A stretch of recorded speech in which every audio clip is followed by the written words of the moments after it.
খালী পেটত নেমু পানী খোৱা অভ্যাস আপোনাৰো আছে নেকি? তেন্তে সাৱধান হওক আজিৰে পৰা। নেমু পানী স্বাস্থ্যৰ বাবে কিমান ক্ষতিকাৰক আপুনি জানেনে?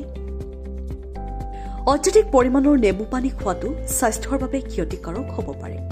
ওজন হ্ৰাস কৰিবলৈ সাধাৰণতে ৰাতিপুৱা খালী পেটত খোৱা হয় নেমু পানী।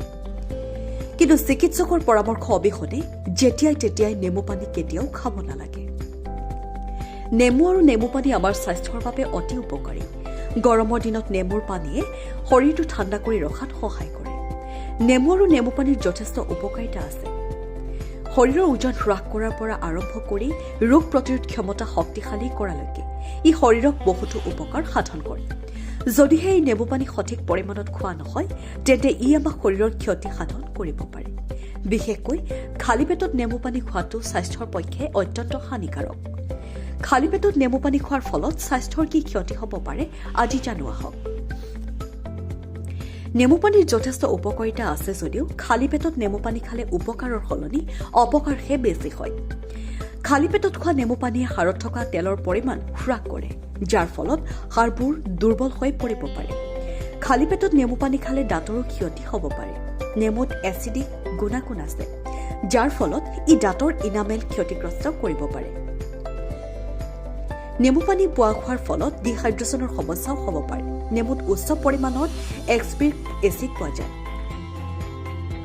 যিয়ে বৃক্কত প্ৰস্ৰাৱৰ উৎপাদন বৃদ্ধি কৰিবলৈ কাম কৰে।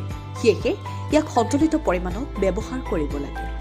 নেমু পানীয়ে হজমৰ স্বাস্থ্যকৰ কৰি ৰখাত সহায় কৰে, কিন্তু ৰাতিপুৱা খালী পেটত সেৱন কৰিলে পাকস্থলীত এচিডৰ সমস্যা বৃদ্ধি হ'ব পাৰে, যাৰ ফলত আপুনি পাকস্থলীৰ সৈতে সম্পৰ্কিত সমস্যাবোৰৰ সন্মুখীন হ'ব পাৰে।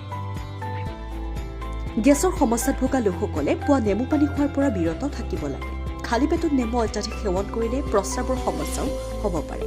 সেয়েহে অত্যাধিক নেমু খোৱাৰ পৰা বিৰত থাকিব লাগে। অত্যাধিক পৰিমাণৰ নেমু পানী খোৱাটো স্বাস্থ্যৰ বাবে ক্ষতিকাৰক হ'ব পাৰে। ওজন হ্ৰাস কৰিবলৈ সাধাৰণতে পুৱা খালী পেটত খোৱা হয় নেমু পানী। কিন্তু চিকিৎসকৰ পৰামৰ্শ অবিহনে যেতিয়াই তেতিয়াই নেমু পানী কেতিয়াও খাব নালাগে।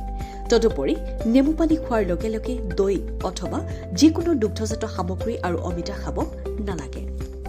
News extra.